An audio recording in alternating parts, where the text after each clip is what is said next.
Hello. Today I'm going to show you how to make a still life out of real objects that may not be super close to you. So I have a glass and a stapler there. And then I have a picture of a whole composition that I did with a plant in it as well. As you can see, I've already drawn that plant vase. It's always good to choose one object to start with. I chose that one because it was the biggest one. I think it's really easy to start with the biggest one. Now, I need to draw the glass. If I look at this glass, the actual object of the glass, you can see right at the top, it's actually forming a circle. Then at the bottom, it's nice and curved. It's not flat, it's curved.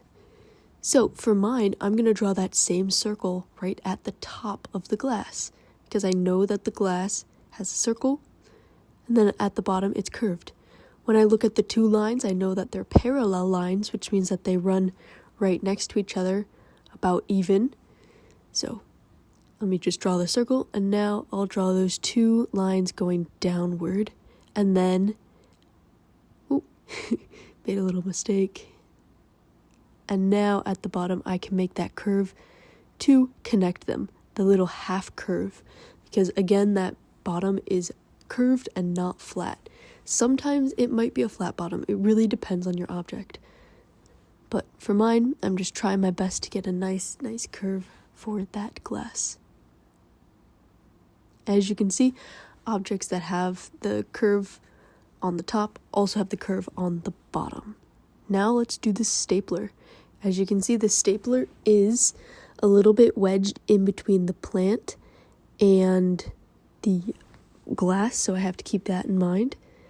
And I'm starting with one side. I think it's easiest to start with the flat side, and then I can go down.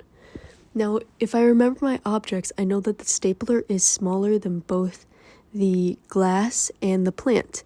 The glass was around halfway the size of the plant, maybe a little bit more than halfway the size of the plant. But the stapler is super down low. It only goes to about maybe 1/3 of the glass, so that's where I know where to put my stapler, by checking it against the other objects. Now I'm just going to add some details to my stapler, like the bottom, like some of the gears in it, and then even maybe a line to show that it's a little bit curved. And then I'm also going to add a little bit of detail to my glass. As you can see, with the bottom of my glass, it's a circle, so I'm just going to continue that circle right there. And then my glass also has some lines, so I'll draw those too. Again, you're going to do these details after you have those main objects down. If you do those details after the main objects, it will be too complicated, just like these leaves. So to start these leaves, I really want you to think about the essence of the leaf, which means that you don't have to draw every single little part and have to get it accurate. I'm just looking at the leaves and then trying my best to draw what I see, what shapes I see. Keep in mind, I'm not drawing any of the veins.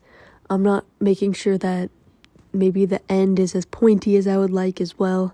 I'm just making sure to draw those shapes. Usually for plants, they have a lot of leaves.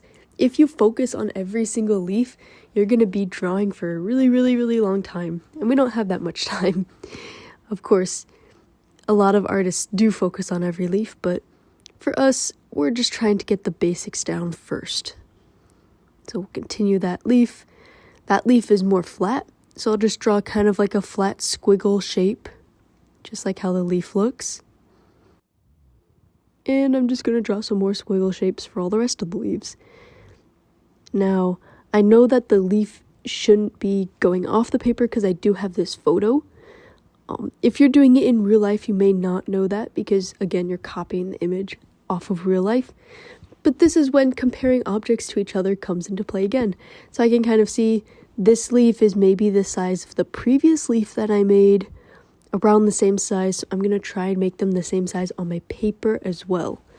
So really look at your objects, see the sizes between all of them, and then try and make those sizes the same on your paper. Because your paper is probably not going to be the same size exactly as the objects. This plant is a lot bigger in real life. The stapler is really small on my paper. So it's kind of unlike your last project where you had to draw everything around the same size as your paper. Now you're going to be comparing them between each other to try and figure out the sizes yourself. So I'm almost done with my leaves, finishing up drawing those squiggly lines, some of those stems that go in. And then this leaf is like kind of weird, wiggled near the soil, so I'll do that. Then adding an extra leaf in the back. So yeah, I think those leaves look all right. Now that I'm done with those leaves, I can go ahead and add some details onto it too. If you have a different type of leaf, you might want to draw them more like this, which is just drawing kind of squiggles, or like that. I'm just saying because I do have some leaves in my room that look like that, and if you draw every single one of those leaves, you might go insane. So maybe do it a little bit more simpler, make it easy on yourself. Now I'm done early, so I'm able to draw some details into my plants. So I'm drawing some veins, as I can see it. And I'm also gonna fix up my drawing now. So if you're finished early, you can check your drawing, your overall drawing, and see what parts look correct and what parts don't. Looking at my photo, you can actually see that the top of the planter should not be like halfway the size of the rest of the planter. The top of the planter is only maybe like a third size of the rest of the planter. But my planter was around 1/2 size, so that means that I got the size wrong, actually. So I am just going ahead and fixing that now. And don't worry about drawing over some of your other things. We're going to be painting these anyways, and also you can just redraw it because you'll have the eraser lines right there. So, yep, going ahead and fixing that. I can see that this angle is wrong too. The picture has it so it's kind of moving inward, and mine was not moving inward, it was kind of straight down. So I just moved mine inward too. Remember, you probably won't be looking at a picture, you'll be looking at the objects in real life. So keep in mind everything that I'm saying and apply it to real life objects. Pretend that this still life is sitting right in front of me. I would be doing the same thing. So I'm just drawing the barcode, adding all the details. You should be adding the labels and everything too. And now I'm done. Yay.